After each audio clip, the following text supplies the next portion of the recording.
तो ये कहानी शुरू होती है जून व्यू नाम के लड़के से, जो कि एक सुबह उठता है, लेकिन देख के लगता है कि आज उसका स्कूल जाने का मूड नहीं है। उसका मन है बस कंप्यूटर गेम्स खेलने का। उसकी माँ ने एक नोट छोड़ा है कि घर के लिए कुछ खाने पीने का सामान और ज़रूरी चीज़ें लानी है, लेकिन जून उस नोट को नज़रअंदाज कर देता है और सीधा अपने कंप्यूटर पर अपने दोस्तों के साथ ऑनलाइन गेम खेलने लगता है। तभी उसका एक दोस्त चिल्लाता है, जल्दी टीवी ऑन करो और न्यूज़ देखो। जून थोड़ा उत्सुक होकर टीवी ऑन करता है। न्यूज़ में एक एंकर बोल रहा होता है, लेकिन अचानक ब्रॉडकास्ट कट हो जाता है। वो अपना फ़ोन उठाता है, लेकिन सिग्नल नहीं है। खिड़की से बाहर झांकता है तो देखता है कि लोग इधर उधर भाग रहे हैं, एक दूसरे पर हमला कर रहे हैं बिना किसी वजह के। और फिर वो कुछ ऐसा देखता है कि उसका दिल दहल जाता है। एक लड़की एक औरत को बेरहमी से काट रही है। जून हैरान है, समझ नहीं पा रहा कि ये सब क्या हो रहा है। कोई मदद भी नहीं आ रही। तभी उसे अपने अपार्टमेंट में चीखने चिल्लाने की आवाज़ें सुनाई देती हैं। वो दरवाजे की चिड़ी से झांकता है, लेकिन कोई नहीं दिखता। जैसे ही वो दरवाज़ा खोलने वाला होता है, उसका पड़ोसी अंदर घुस आता है। पड़ोसी घबराया हुआ कहता है, बाहर सब पागल हो गए हैं। मेरा अपना भाई मेरे घर में आया, वो पूरा जॉम्बी बन चुका था। उसने मुझे मारने की कोशिश की। प्लीज़ मुझे यहाँ थोड़ी देर रुकने दो। लेकिन जून मना कर देता है और कहता है, अगर कोई दिक्कत है तो पुलिस को फ़ोन करो। पड़ोसी उसे शांत करने की कोशिश करता है और कहता है, बस मुझे तुम्हारा बाथरूम इस्तेमाल करने दे, फिर मैं चला जाऊंगा। जून मान जाता है और उसे अंदर आने देता है। उसी वक्त टीवी का सिग्नल वापस आता है और न्यूज़ में बताया जाता है कि कम्युनिकेशन नेटवर्क अस्थिर हो गए हैं और पूरे शहर में एक नई बीमारी की वजह से हाहाकार मच गया है। जो लोग इस बीमारी से संक्रमित हो रहे हैं वो जॉम्बी बन रहे हैं, बेहद हिंसक और इंसानी मांस खाने की भूख से भरे हुए। अगर कोई काट ले तो वो भी जॉम्बी बन जाता है। इस बीमारी का एक लक्षण है आंखों से खून बहना और तेज दर्द। जून को अचानक अपने पड़ोसी का ख्याल आता है जो बाथरूम में है। उसे खतरा महसूस होता है। वो रसोई से चाकू उठा लेता है। तभी पड़ोसी बाहर निकलता है और दरवाज़ा बंद कर देता है। जून चाकू तान कर खड़ा हो जाता है। पड़ोसी उसे शांत करने की कोशिश करता है, मैं ठीक हूँ, बस मुझे 1 घंटे यहाँ रुकने दे। लेकिन जून की नज़र पड़ोसी के हाथ पर पड़ती है जहाँ खून लगा हुआ है। वो घबरा जाता है। थोड़ी देर बाद पड़ोसी की आंख से खून बहने लगता है। वो शीशे में खुद को देखता है, डर से चीख पड़ता है और उसका शरीर बुरी तरह कांपने लगता है। उसकी टांगें हाथ अजीब तरह से मरोड़ने लगते हैं और वो पूरी तरह जॉम्बी बन जाता है। वो जून पर हमला करता है, उसे काटने की कोशिश करता है। जून किसी तरह उसे धक्का देकर अपार्टमेंट से बाहर निकालता है और चाकू से वार करता है। वो जल्दी से दरवाज़ा लॉक कर देता है। जेरी से देखता है तो एक बड़ा जॉम्बी उसके पड़ोसी के शरीर को खा रहा होता है। जून सदमे में है, चुपचाप खड़ा रहता है। डर के मारे उसका दिल जोर जोर से धड़क रहा है। खून दरवाजे के नीचे से रिसने लगता है। जून डर के मारे जड़ हो जाता है। फिर किसी तरह हिम्मत जुटाकर फ्रिज को दरवाजे के सामने खींचकर अड्डाता है ताकि कोई और अंदर ना आए।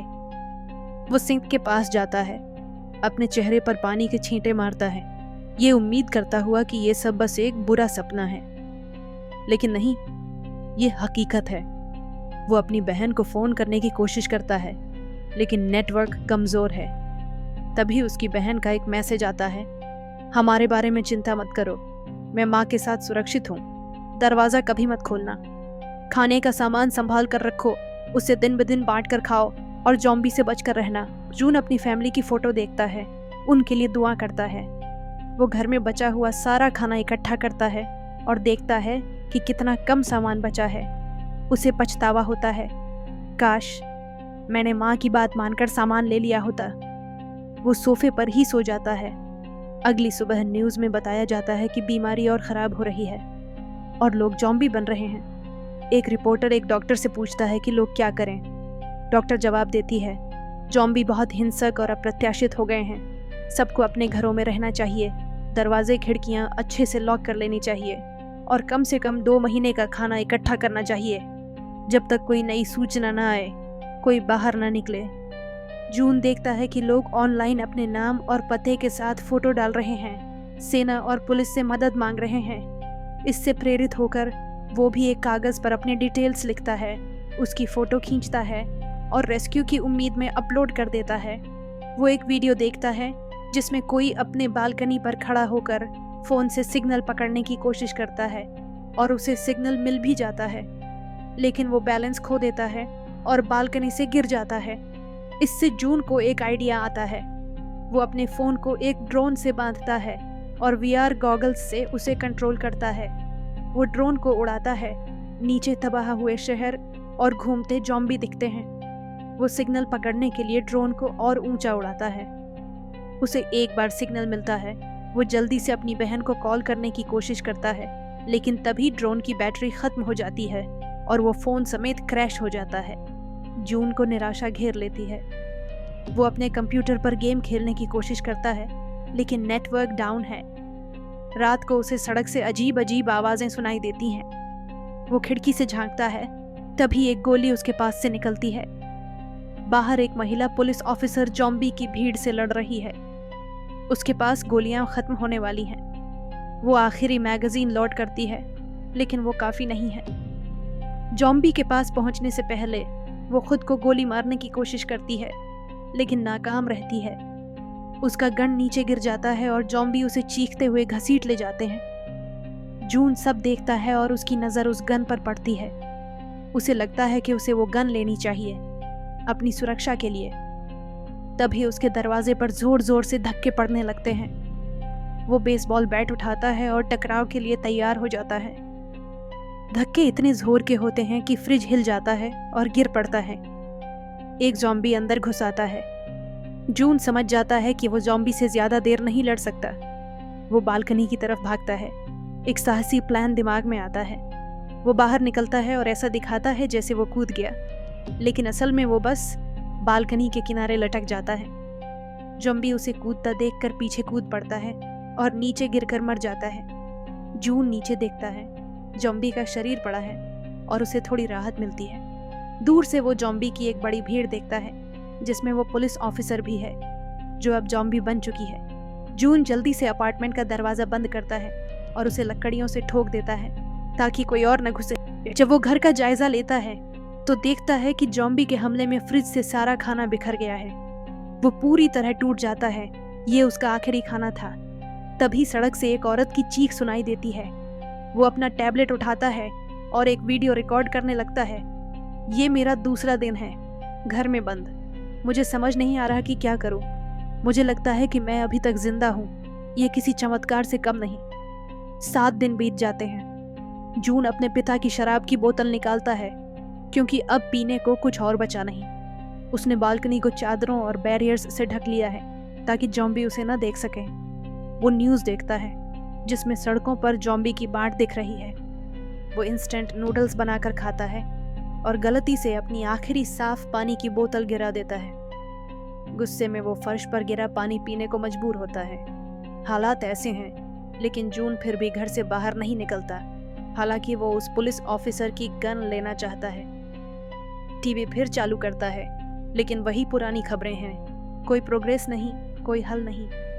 न्यूज़ वाले बस यही कह रहे हैं कि घर में रहो, और दिन बीतते हैं, कोई अपडेट नहीं। जून अपने पिता की शराब और पीने लगता है और नशे में अपने अपार्टमेंट में नाचने लगता है। नशे में उसे भ्रम होने लगता है कि उसका परिवार वापस आ गया है। वो अपनी माँ को देखता है, उनके पास दौड़ता है, लेकिन फिर होश आता है कि ये सब बस उसका वहम था। वो भावनात्मक थकान और डिहाइड्रेशन से टूटकर रो पड़ता है। बाद में जून को अपनी माँ का एक वॉइस मैसेज मिलता है। वो उनकी आवाज़ सुनने को बेताब है। खिड़की से बाहर निकलता है ताकि सिग्नल पकड़ सके। उसका प्लान काम करता है। उसे कमज़ोर सिग्नल मिलता है और माँ जवाब देती हैं, लेकिन जो वो सुनता है वो उसे तोड़ देता है। माँ कहती हैं, हम अदबज कंपनी में हैं, ज़ॉम्बी अंदर घुस रहे हैं। फिर वो अपनी माँ और बहन की चीखें सुनता है, क्योंकि ज़ॉम्बी उन पर हमला करते हैं। कॉल कट जाती है। जून फूट फूट कर रोता है, बेबसी और गुस्से से भरा हुआ।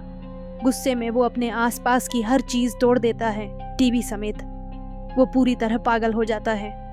गुस्से में वो बाहर निकलता है, दरवाजे पर खड़े जॉम्बी को मार देता है और सड़क पर चीखने चिल्लाने लगता है। उसे उसका पड़ोसी दिखता है जो अब पूरी तरह जॉम्बी बन चुका है और एक लाश खा रहा है। जॉम्बी उसकी तरफ बढ़ता है, लेकिन जून उस पर चिल्लाता है कि पीछे हट जाए। लेकिन उसकी चीखों से पास के और जॉम्बी का ध्यान उसकी तरफ जाता है। जून लिफ्ट की तरफ दौड़ता है, लेकिन अंदर एक और जॉम्बी है। वो भागकर छिप जाता है, सांस रोककर चुप रहता है। आखिरकार वो अपने अपार्टमेंट में वापस पहुंच जाता है, लेकिन एक अंधा जॉम्बी उसके पीछे है। जून बिल्कुल स्थिर और चुप रहता है। खुशकिस्मती से वो जॉम्बी उसे बिना देखे निकल जाता है। जून दरवाजा लॉक करता है, लेकिन लॉक करने की आवाज से जॉम्बी का ध्यान फिर उसकी तरफ जाता है। वो दरवाजे पर जोर जोर से धक्के मारने लगते हैं। जून दरवाजे का हैंडल पकड़कर पूरी ताकत से रोकता है और आखिरकार जॉम्बी हार मानकर चले जाते हैं। अब 20 दिन बीत चुके हैं। जून ने सारी शराब खत्म कर दी है। बाहर देखता है तो बिजली के सबस्टेशन में धमाके हो रहे हैं। जल्दी ही पूरी बिल्डिंग की बिजली चली जाती है। जून में निराशा छा जाती है। वो अपनी कैमरा उठाता है, एक आखिरी वीडियो बनाना चाहता है, लेकिन एक शब्द भी नहीं बोल पाता। भावनात्मक रूप से टूट चुका, वो अपनी जिंदगी खत्म करने का फैसला करता है। वो एक रस्सी बांधता है और खुद को फांसी देने की तैयारी करता है। जैसे ही वो बेहोश होने लगता है, अचानक एक लाल लेजर की किरण उस पर पड़ती है। सामने की बिल्डिंग से वो लेजर एक बोर्ड की तरफ इशारा करती है जिस पर लिखा है नहीं। जून झटके से रस्सी खोल देता है। पता चलता है कि सामने की बिल्डिंग में एक महिला किम ने उसे देख लिया था और अपने लेजर पॉइंटर से उसे रोकने की कोशिश कर रही थी। वो बोर्ड पर लिखकर और इशारों से बात करती है ताकि जॉम्बी को आवाज न जाए। वो जून को बेवकूफ़ कहती है कि वो आत्महत्या के बारे में सोच रहा था। दोनों हर सुबह 7 बजे खिड़की पर मिलने का फैसला करते हैं। जून मुस्कुराता है, उसे एक और जिंदा इंसान मिला है और उसके दिल में उम्मीद जागती है। अब कट जाता है किम के अपार्टमेंट में। उसने दरवाजों पर जाल बिछाए हैं और हथियार पास रखे हैं। खुशकिस्मती से उसके पास काफ़ी खाने का सामान है। अगली सुबह जून देर से उठता है और जल्दी से खिड़की पर जाता है। किम वहाँ नहीं है, लेकिन थोड़ी देर में वो सावधानी से आसपास चेक करके खिड़की पर आती है। वो जून को डांटती है, तुम लेट हो गए। जून माफ़ी मांगता है और दोनों एक दूसरे का परिचय करते हैं। अचानक किम को अपने अपार्टमेंट में एक ज़ॉम्बी दिखता है। वो जून को कहती है कि वो कल फिर 7 बजे मिलेंगे। वो अंदर जाती है और देखती है कि ज़ॉम्बी उसके जाल में फंस गया है। वो शांति से हथौड़ा उठाती है और उसे ख़त्म कर देती है। उसी रात बारिश शुरू होती है। जून और किम हर बर्तन और कटोरी लेकर बारिश का पानी इकट्ठा करते हैं। अगली सुबह जून खिड़की पर आता है। वो भूख से कमज़ोर दिख रहा है। किम ये नोटिस करती है और उसे खाना भेजने का फैसला करती है। वो एक रस्सी से बंधी गेंद फेंकने की कोशिश करती है ताकि दोनों अपार्टमेंट्स के बीच एक लाइन बन सके, लेकिन गेंद नीचे गिर जाती है। दूरी बहुत ज़्यादा है। फिर जून को याद आता है कि उसके पास एक और ड्रोन है। वो उसमें रस्सी बांधता है और किम के अपार्टमेंट तक उड़ाता है। लाइन बन जाती है। किम रस्सी के जरिए जून को खाने का बैग भेजती है और जून उसे पाकर बहुत खुश होता है। वो दिल से उसका शुक्रिया अदा करता है, लेकिन उसकी खुशी जल्दी ही दहशत में बदल जाती है। सड़क पर एक ज़ॉम्बी ने रस्सी पकड़ ली है और उसे जोर से खींच रहा है। किम की तरफ टेबल सरकने लगता है जिससे रस्सी बंधी है। किम टेबल के साथ खींची जाती है। ज़ॉम्बी रस्सी पर चढ़ने लगता है। जून ये देखकर कुछ करने की सोचता है। वो बोतलें फेंकता है, लेकिन वो ज़ॉम्बी तक नहीं पहुंचती। वो जल्दी से ड्रोन उड़ाता है और ज़ॉम्बी को डिस्ट्रैक्ट करने की कोशिश करता है। प्लान काम करता है। ज़ॉम्बी का ध्यान भटकता है, लेकिन नीचे ज़ॉम्बी की एक बड़ी भीड़ जून की बिल्डिंग की तरफ बढ़ रही है। ज़ॉम्बी रस्सी पर चढ़ता हुआ किम के पास पहुंचने वाला होता है, लेकिन तभी किम को होश आता है।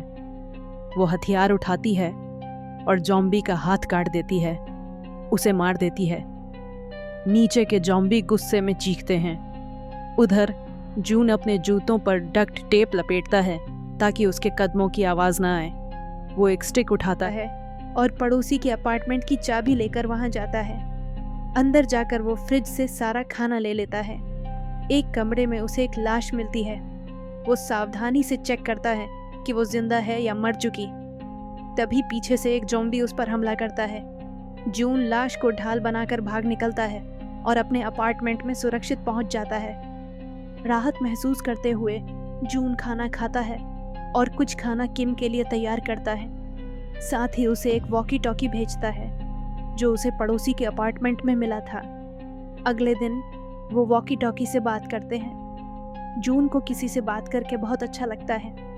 किम खाने के लिए शुक्रिया कहती है और बताती है कि उसने सारा खाना खा लिया। जून कहता है, शुक्रिया तो मुझे तुम्हारा करना चाहिए, तुमने मेरी जान बचाई। किम विनम्रता से कहती है, मैंने तुम्हारी जान नहीं बचाई, तुम जिंदा रहना चाहते थे, मैंने बस तुम्हें एक वजह दी। जून मुस्कुराता है और कहता है, फिर भी अगर तुम न होती मैं यहाँ ना होता। फिर वो बात बदलते हैं और एक साथ खाना बनाने लगते हैं। दिन भर छोटी मोटी बातें करते हैं। दोनों एक दूसरे को और जानने लगते हैं। किम बताती है कि उसे ऊंचाई से डर लगता है। जून हैरान होकर कहता है, जो औरत ज़ॉम्बी का हाथ काट सकती है वो ऊंचाई से कैसे डर सकती है। किम हंसते हुए कहती है, मैं उन्हें अब इंसान नहीं मानती, इसलिए मेरे लिए यह आसान था। अचानक दोनों को बारिश की आवाज़ सुनाई देती है। वो उत्साहित होकर पानी इकट्ठा करने की सोचते हैं, लेकिन जल्दी ही समझ आता है कि ये बारिश नहीं बल्कि ज़ॉम्बी की एक बड़ी भीड़ की आवाज़ है जो उनकी बिल्डिंग की तरफ दौड़ रही है। दोनों डर के मारे ज़मीन पर लेट जाते हैं, कोई आवाज़ न करने की कोशिश करते हैं, लेकिन किम गलती से एक टेबल गिरा देती है। उसकी आवाज़ से ज़ॉम्बी का ध्यान उसकी तरफ जाता है। किम डरते हुए जून को रेडियो पर बताती है कि क्या हुआ। जून बिना देर किए एक डिस्ट्रैक्शन प्लान बनाता है। वो किम की बिल्डिंग में किसी और अपार्टमेंट की फ़ोन लाइन पर कॉल करता है। फ़ोन की घंटी से ज़ॉम्बी का ध्यान भटकता है और वो किम के अपार्टमेंट से दूर चले जाते हैं। दोनों फैसला करते हैं कि अब बिल्डिंग छोड़कर कहीं सुरक्षित जगह जाना होगा। किम का कहना है कि पास की एक बिल्डिंग का 8वां माला ज़ॉम्बी से खाली है। उसने कई दिनों तक वहां कोई हलचल नहीं देखी। किम पहले जाने का फैसला करती है। वो अपने आप को रस्सी से बांधती है और खिड़की से नीचे उतरने लगती है। रास्ते में उसे कई ज़ॉम्बी मिलते हैं, लेकिन वो अपने हथियारों और हिम्मत से उन्हें आसानी से संभाल लेती है। जून उसे देखकर हैरान रह जाता है। किम जमीन पर पड़ी उस पुलिस ऑफिसर की गन उठा लेती है, लेकिन तभी एक ज़ॉम्बी उसे काटने वाला होता है। जून तुरंत नीचे उतरता है और किम के साथ मिलकर ज़ॉम्बी से लड़ता है। दोनों भागकर उस बिल्डिंग की तरफ दौड़ते हैं जिसके बारे में किम ने बताया था। अंदर पहुंचकर वो दरवाज़ा बंद करते हैं, लेकिन शीशे का दरवाज़ा कमज़ोर है और ज़ॉम्बी उसे तोड़ने लगते हैं। जून और किम जल्दी से लिफ्ट की तरफ भागते हैं और आखिरी पल में उसमें चढ़ जाते हैं। वो 8वें माले पर पहुंचते हैं और गलियारे की जांच करते हैं। वहां कोई ज़ॉम्बी नहीं दिखता। वो कुछ अपार्टमेंट्स के दरवाजे खोलने की कोशिश करते हैं, लेकिन सब ताले में हैं। तभी पीछे से एक ज़ॉम्बी आता दिखता है और कुछ ही सेकंड में ज़ॉम्बी की पूरी फौज नजर आती है। जून जल्दी से एक दरवाज़ा जोर से बंद करता है ताकि भीड़ को रोक सके। वो और किम लड़ते हुए आगे बढ़ते हैं। आखिरकार किम एक अपार्टमेंट का दरवाज़ा खोल पाती है, लेकिन अचानक कोई उसे अंदर खींच लेता है। वो शख्स एक स्मोक ग्रेनेड फेंकता है ताकि उनकी हलचल छिप जाए और जून को भी अंदर बुलाता है। जून अंदर भागता है और थोड़ी देर के लिए दोनों सुरक्षित हो जाते हैं, लेकिन किम को शक होता है। वो पूछती है, आप कौन हैं? वो शख्स अपना नाम शियांग बताता है और कहता है, तुम्हें मुझे शुक्रिया कहना चाहिए। किम कंफ्यूज होकर कहती है, मुझे यकीन था कि इस माले पर कोई नहीं है। शियांग जवाब देता है, मुझे भी लगा था कि इस पूरे इलाके में मैं अकेला जिंदा हूँ। वो उन्हें पानी ऑफर करता है, लेकिन किम तब तक नहीं पीती जब तक शियांग खुद उस बोतल से नहीं पीता। फिर वो सुरक्षित महसूस करती है। शियांग उन्हें खाना भी देता है और कहता है, इसे खाओ, जब तक रेस्क्यू टीम का इंतजार करते हैं। जून और किम ये सुनकर हैरान और खुश हो जाते हैं। शियांग बताता है, मैंने टीवी पर देखा कि रेस्क्यू टीम आ रही है। जून खुशी से किम को गले लगा लेता है। उसे लगता है कि आखिरकार बचने की उम्मीद है, लेकिन कुछ मिनट बाद जून अचानक बेहोश होकर गिर पड़ता है। पता चलता है कि शियांग ने खाने में नशीली दवा मिलाई थी। किम के पास कुछ करने का वक़्त नहीं होता, वो भी बेहोश हो जाती है। शियांग किम को घसीटकर एक कमरे में ले जाता है, उसे बांध देता है और ताला लगा देता है। जब किम को होश आता है, वो देखती है कि उसके सामने एक जॉम्बी बंधा हुआ है। फिर उसे शियांग की आवाज़ सुनाई देती है। वो जॉम्बी को किम की तरफ छोड़ने लगता है। चौंकाने वाली बात यह है कि वो जॉम्बी शियांग की पत्नी थी। शियांग चाहता है कि उसकी पत्नी किसी जिंदा इंसान को खाकर जिंदा रहे, इसलिए उसने किम को उस कमरे में बंद किया। उसी वक्त जून को होश आता है। वो शियांग पर गन तानता है और उसे राक्षस कहता है। शियांग गिड़गिड़ाते हुए कहता है, मैं बस अपनी पत्नी को बचाने की कोशिश कर रहा हूँ। वो जॉम्बी की चेन छोड़ देता है और जून से कहता है, उसे किम को खाने दे, मैं तुम्हें जिंदा छोड़ दूंगा, मैं तुम्हें जितना खाना चाहिए वो भी दूंगा। वो जून से गुजारिश करता है, लेकिन जून चैन को पकड़े रहने की कोशिश करता है। चैन उसके हाथ से छूट जाती है और जॉम्बी किम की तरफ बढ़ता है। किम डर से चीख पड़ती है। जून दरवाज़ा खोलने की कोशिश करता है, तभी किम चुप हो जाती है। शियांग को लगता है कि सब खत्म हो गया। वो दरवाज़ा खोलता है, लेकिन उसकी जॉम्बी पत्नी उस पर हमला कर देती है। किम गन उठाती है और दोनों, शियांग और उसकी जॉम्बी पत्नी, पर निशाना लगाती है। शियांग कुछ नहीं करता। वो कहता है, उसे खाने दे, और खुद को बलिदान कर देता है। किम के पास कोई चारा नहीं। वो ट्रिगर दबा देती है और दोनों को मार देती है, लेकिन गोली की आवाज़ पूरे बिल्डिंग में गूंजती है और आसपास के सारे जॉम्बी उसकी तरफ बढ़ने लगते हैं। जून और किम को उनकी गुर्राहट और तेज कदमों की आवाज़ सुनाई देती है। डर उनके दिल में समा जाता है। उन्हें लगता है कि अब सचमुच अंत आ गया है। किम गन जून को देती है और कहती है, मुझे गोली मार दो। जून हैरान और रोते हुए हिचकिचाता है, लेकिन इससे पहले कि वो कुछ कर पाए, उन्हें ऊपर हेलीकॉप्टर की आवाज़ सुनाई देती है। वो खिड़की की तरफ दौड़ते हैं और देखते हैं कि मिलिट्री हेलीकॉप्टर चक्कर लगा रहे हैं।